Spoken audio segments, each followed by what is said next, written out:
Hello everyone, welcome once again to my YouTube channel Delta Bsc Sam. So আজি আমি এটা important problem solve কৰিম যেটো problem মোৰ Instagram ID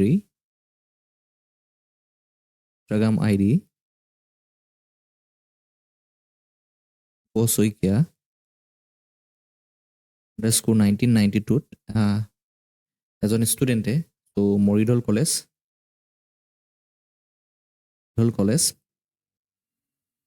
ধেমাজিৰ এজন ষ্টুডেণ্টে সেন্ড কৰিছিলে সো মেছেজত তো নামটো হৈছে জনাৰ্দন সো এই প্ৰবলেমটো আমি সলভ কৰিম যেটো গ্ৰুপ থিওৰিৰ প্ৰবলেম হয় এটা খুব ইন্টাৰেষ্টিং প্ৰবলেম তো তোমালোকে যদি আৰু এনেকুৱা ধৰণৰ ডাউট থাকে তো তোমালোকে মোৰ Instagram ID Osoikia 1992 তোমালোকে সেন্ড কৰিব পাৰা মেছেজ আকাৰত সেন্ড কৰি দিবা তো মই সেই প্ৰবলেমবিলাক লৈ তোমালোকক এটা ভিডিও আকাৰত প্ৰস্তুত কৰিবলৈ চেষ্টা কৰিম আৰু যিমান পাৰো তো সহায় কৰি আছো ষ্টুডেণ্টবোৰক আৰু আগলৈকে সহায় কৰি যাম এনেকৈ তো কোৱেশ্চনটো হৈছে so that the set of all nth root of unity under multiplication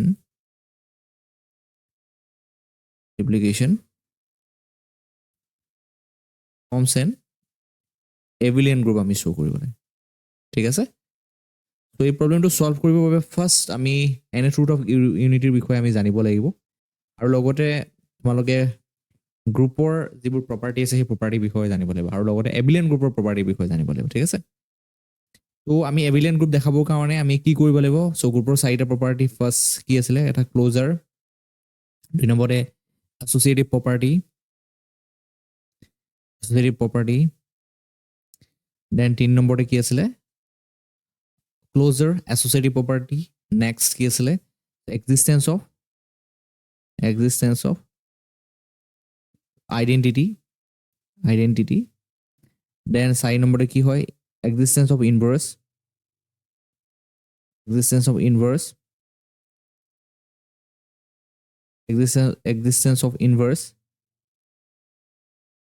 আৰু লগতে 5 নম্বৰতে যেটো কমিউটেটিভ প্ৰপাৰ্টি হয় এটো এটা এডিশনাল প্ৰপাৰ্টি কি হ'ব লাগিব সো হোল্ড কৰিব লাগিব সো আমি first nth root of unity বিষয়ে জানি লওঁ তো nth root of unity কথা কোৱা লগে লগে সো এই ইকুৱেশ্যনটো আহে তো এই ইকুৱেশ্যনটোৰ পৰা যিকেইটা ৰুট পাম সেইকেইটা হৈছে nth root of unity তো এই ৰুটবিলাক কেনেকৈ আমি উলিয়াও x = কি হ'ব 1 to the power 1 by n আৰু কমপ্লেক্স নাম্বাৰ আমি a plus iota b ফৰ্মত আমি সজাবৰ বাবে 1 টোক আমি কেনেকৈ লিখিব পাৰো তো cos 0 plus iota sin 0 whole to the power 1 by n আৰু আমি জানো যে ASCC rule লগালে আমি জানো ASCC rule মতে আমি কি জানো যে after every complete rotation sin আৰু cos ৰ ভ্যালুবোৰ ৰিপিট হয় ঠিক আছে গতিকে আমি এই cos 0 জায়গাত আমি কি লিখিব পাৰো cos twice pi k plus 0 লিখিব পাৰো and sin 0 জায়গাত আমি লিখিব পাৰো sin twice pi k plus 0 so whole to the power 1 by n লিখিব পাৰো ঠিক আছে সো ইয়াৰ পৰা আমি by using de Moivre's theorem আমি কি লিখিব পাৰো so cos twice pi k divided by n plus iota sin twice pi k divided by n হিসাবে আমি লিখিব পাৰো by using de Moivre's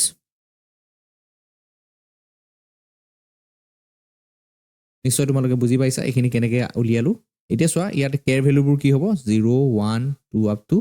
n - 1 হ'ব এতিয়া n up to n - 1 লৈকে কি হৈছে কাৰণ আমি ডিস্টিংক্ট ৰুটৰ কথা আমি কোৱা লগে লগে n - 1 এই ল'ব লাগিব up to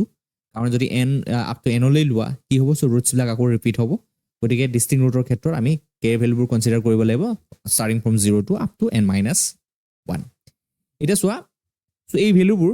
এটা সো এক আমি লিখিব পাৰো কেনেকৈ যদি অইলাৰ্ছ ফৰ্মুলা লগোৱা অইলাৰ্ছ ফৰ্মুলাৰ মতে এক্সপোনেনশিয়েল ফৰ্মত আমি কেনেকৈ লিখিব পাৰো cos θ plus iota sin θ আমি লিখিব পাৰো কেনেকৈ e to the power iota θ হিচাপে লিখিব পাৰো গতিকে এই ফৰ্মুলাটো যদি ইউজ কৰি আমি ইয়াত লিখিব পাৰো সো এই এক্সপ্ৰেছনটো আমি লিখিব পাৰো কেনেকৈ e to the power iota twice pi k divided by n হিচাপে লিখিব পাৰো গতিকে এই k ভ্যালু ডিফাৰেন্ট লৈ that means up to starting from 0 to up to n - 1 লৈ আমি এটা সেট কনস্ট্ৰাক্ট কৰিব পাৰো সো যত nth root বিলাক থাকিব সেইবোৰ কি হ'ব starting from প্ৰথমতে 1 হ'ব k ভ্যালু 0 লোৱাৰ লগে লগে 1 লগে লগে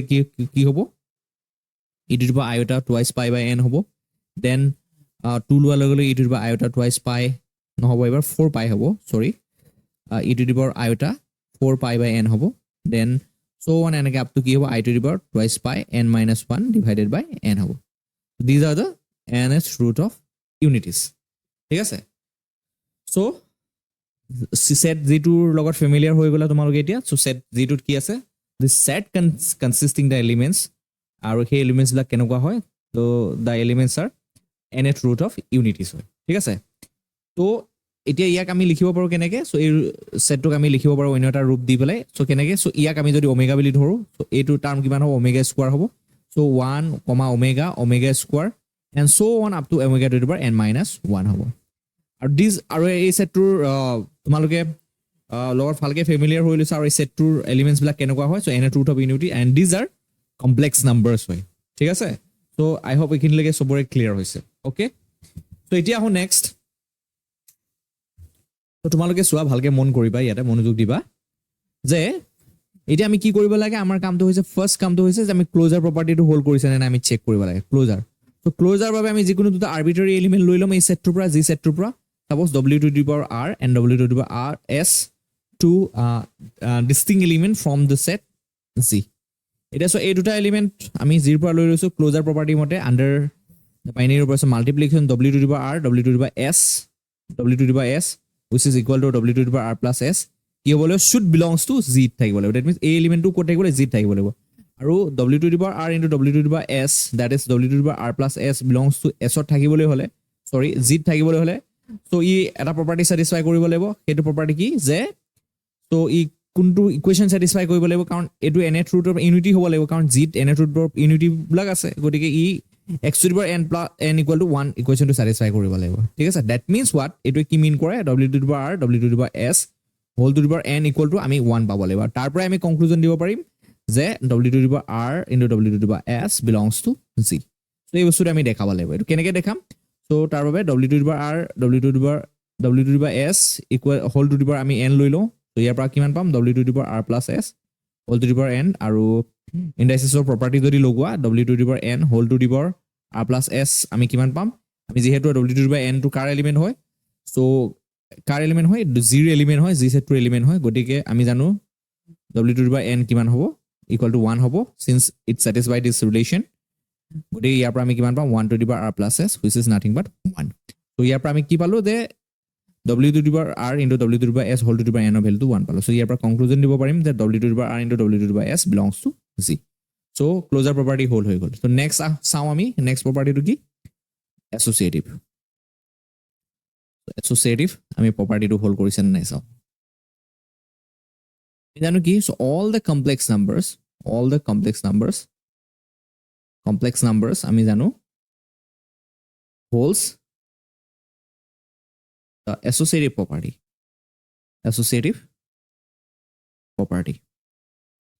so associative property যদি z1 z2 z3 এইটা complex number হয় associative property টো কেনেকুৱা ধৰণৰ হ'ব z1 z2 into z3 equal to z1 z2 into z3 হ'ব so এইটো হৈছে associative property ঠিক আছে so এই associative property টো হল আৰু আমি জানো যে since all the elements of z are complex numbers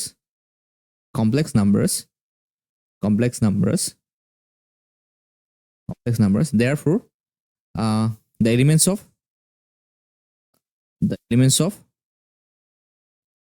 of z holds associative property right so এখিনি আমি কনসেপ্টৰ পৰা আমি গম পাওঁ so দুই নম্বৰ প্ৰপাৰ্টিটো হৈ গল সেটি আমি যাও so next property that is কি হয় next property টো কি হয় existence of inverse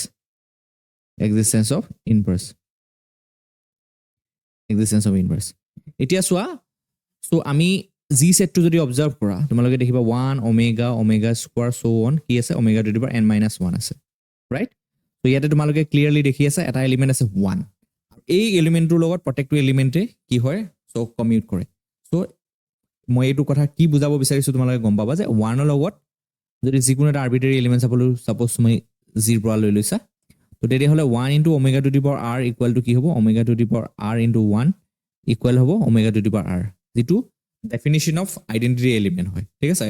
গৰে ইয়াৰ পৰা কি কনক্লুজন দিব পাৰা therefore 1 is the identity element for the set Z ঠিক আছে for the group Z গতিকে existence of identity আমি কি পালো 1 পালো so next আহি গল so existence of inverse দেখাব লাগে existence of inverse to দেখাব লাগে কেনেকৈ দেখাম so existence of inverse of zero definition হয় so যিকোনো এটা যদি আমি arbitrary elements of suppose 0 পৰা লৈ লওঁ তেনেহলে omega to the power r ৰ লগত কি মাল্টিপ্লাই কৰিলে আমি আইডেন্টিটি এলিমেন্টটো পাম সেইটোই ডেফিনিশন হয় existence of inverse গতি আমি যদি চাও w to the power n minus r যদি কৰি দিও তো ইয়াৰ পৰা আমি কিমান পাম w to the power n minus r into w to the power r equal to কিমান পাম w to the power n which is equal to 1 কাৰণ omega to the power n টো এলিমেন্ট হয় zero এলিমেন্ট হয় আৰু জিত থকা element বিলাকে সো কোনটো ইকুয়েশন স্যাটিসফাই কৰে সো এই ইকুয়েশনটো স্যাটিসফাই কৰে কি হয় x to the power n equal to 1 and n these are because these are n root of unity তো গটিকে তোমালোকে গম পালা তো প্ৰত্যেকটো এলিমেন্ট আৰবিট্ৰাৰি এলিমেন্টৰ বাবে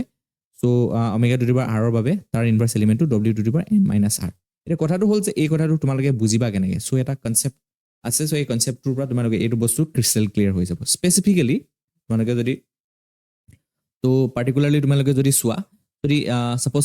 জি সেটটো আমি গম পাইছে already 1 omega square dot w to the power n minus 1 হয় ঠিক আছে এটা তোমালোকে সো সাপোজ a এলিমেন্টৰ কাৰণে তোমালোকে ইনভাৰ্সটো বিচাৰিছা ঠিক আছে তো ইনভাৰ্সটো হ'ব লাগে কি হয় so according to the definition তো ইয়াতে ইনভাৰ্সটো omega that means omega to the power 1 গতি ইয়াতে r ৰ ভ্যালুটো কি আছে বেসিক্যালি 1 আছে ঠিক আছে তো এলিমেন্টৰ বাবে আমাক ইনভাৰ্স লাগে তো according to this definition so এই definitionটো মতে ইনভাৰ্স এলিমেন্টটো হ'ব লাগে কি omega to the power n minus 1 হ'ব লাগে কাৰণ r জায়গাত আমি 1 পুট কৰিলে তো ইনভাৰ্স এলিমেন্টটো এটো হ'ব that means omega into omega to the power n minus 1 equal to omega to the power n minus 1 into omega equal to কিমান হ'ব তোমালোকে গম পাই আছে ইয়াতে omega to the power n that is 1 এটা কথাটো হ'ল যে omega to the power n minus 1 টো যে ইনভাৰ্স এলিমেন্ট হয় সেই কথাটো আমি কেনেকৈ বুজিম ঠিক আছে তো সেই বস্তুটো চাই লোৱা ঠিক আছে সো omega কি হয় we have omega equal to কিমান পাইছিলো আমি e to the power iota twice pi by n পাইছো তো ইনভার্স এলিমেন্টৰ যদি ডেফিনিশন হয় so i to the power omega means কি হয় e to the power twice pi by n তো ইয়াৰ কি মাল্টিপ্লাই কৰিলে আমি 1 পাব সো জানাই ইয়াৰ ৰেচিপ্ৰকেলটো যদি লৈ লয় e to the power iota twice pi by n লোৱা তো আমি 1 পাম ঠিক আছে কথাটো হ'ল যে এটো যদি ওমেগা হয় তো ইনভার্স এলিমেন্টটো কি হ'ব লাগে omega to the power n minus 1 that means a2 কি হ'ব লাগিব omega to the power n minus 1 হ'ব লাগিব তেতিয়াৰ পৰা আমি স্পষ্ট হ'ম সেই কথাটোৰ পৰা আমি স্পষ্টভাৱে বুজি পাম যে ওমেগাৰ বাবে ইনভাৰ্সটো কি হ'ব omega to the power n minus 1 হ'ব ঠিক আছে আৰু তেতিয়া হলে এই ডেফিনিশনটো একচুয়ালি হোল কৰা বুজাব আৰু তেতিয়া ক'ব পাৰিম যে প্ৰত্যেকটো সো এলিমেন্টৰ বাবে ইনভাৰ্স এলিমেন্টটো সো এই জি সেটটোৰ বাবে কি হ'ব সো যিকোনো আৰবিট্ৰাৰি এলিমেন্ট এটা omega to the power r লৈ লোৱা লগে তাৰ বাবে ইনভাৰ্স এলিমেন্টটো omega to the power n minus r হ'ব ঠিক আছে তাৰ পৰা আমি স্পষ্টভাৱে বুজিব পাৰিম গতিকে আমি চেক কৰিম যে 1 by e to the power iota twice pi by n equal to omega to the power n minus 1 হয় নে নহয় এটো আমি চেক কৰিম ওকে তাৰ বাবে আমি ইয়াৰ পৰা a ভ্যালুটো কিমান পাম e to the power minus iota twice pi by n পাম আৰু ইয়াৰ পৰা আমি যদি ওয়েলেস ফৰ্মুলা লগাও আমি কি পাম cos twice pi by n তো minus iota sin twice pi by n তো এটো কেনেকৈ হৈছে তোমালোকে ট্ৰিগোনোমেট্ৰিক ফৰ্মুলা লগাই পেলাই জানিবে গম পাবা তো ইয়াৰ ভ্যালুটো কেনেকৈ পাইছো আমি এটা ASCC ৰুল যদি লগাও ASCC যদি ৰুল লগোৱা সো ইয়াৰ পৰা তোমালোকে সোৱা fourth quadrantত তোমালোকে সোৱা cos ভ্যালুটো আমি জানো পজিটিভ হয় গতিকে cos twice pi minus twice pi by n যদি লিখি দিও so a ভ্যালুটো আৰু a ভ্যালুটো ইকুৱেল হ'ব then plus iota sin so twice pi minus twice pi by n যদি লিখি দিও a ভ্যালুটো আৰু a ভ্যালুটো কি হ'ব সমান হ'ব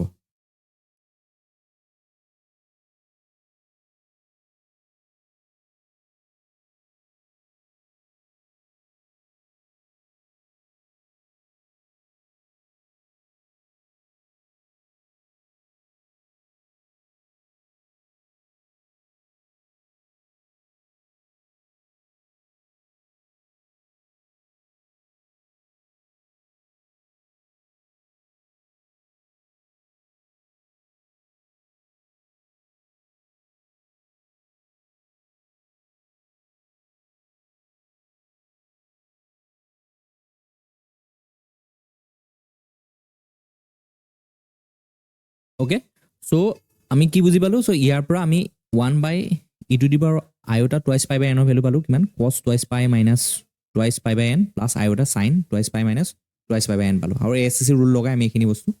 আমি বুজিব পাৰিছো এনেকৈ লিখিব পাৰিছো ঠিক আছে গতিকে এই ভ্যালুটো চোৱা ইয়াৰ পৰা আমি লিখাম cos twice pi টো যদি কমন লওঁ n - 1 divided by n পাম and iota sin কিমান পাম twice pi n - 1 divided by n পাম ঠিক আছে তো ইয়াৰ পৰা আমি কিমান পাম cos twice pi by n plus iota sin twice pi by n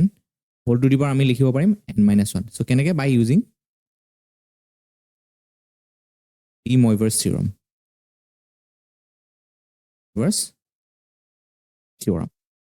ঠিক আছে আৰু এই ভ্যালুটো আমি জানো clearly omega so omega to the power n - 1 হ'ব গতিকে আমি পালো কি 1 by e to the power iota twice pi by n তো ইয়াৰ ভ্যালুটো হ'ব omega to the power n - 1 ঠিক আছে সো গতিকে আমি কনফাৰ্ম হৈ গলো যে ওমেগাৰ বাবে সো ইনভাৰ্স এলিমেন্টটো কি হ'ব omega to the power n - 1 হ'ব and this is equal to কি হ'ব omega to the power n - 1 into omega which is nothing but omega to the power n and this is equal to 1 and 1 is the identity element for the given group so given set ঠিক আছে তো lastly পাঁচ নম্বৰতে হৈছে commutative property easy প্ৰমাণ কৰিবৰ বাবে যিকোনো দুটা এলিমেন্ট যদি omega to the power omega to the power s আমি লৈ লওঁ ক'ৰ পৰা belongs to 0 পৰা লৈ লওঁ ইয়াৰ পৰা পাম omega to the power r into omega to the power s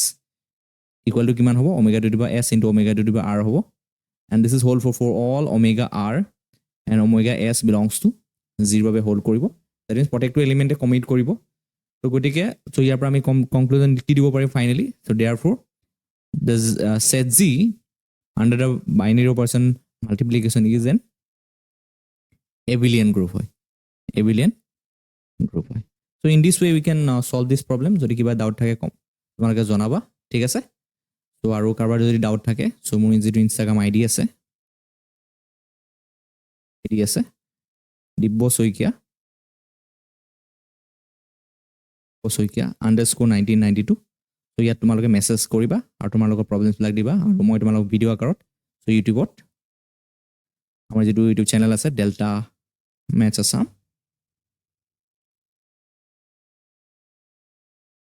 YouTube channel upload কৰি দিম ঠিক আছে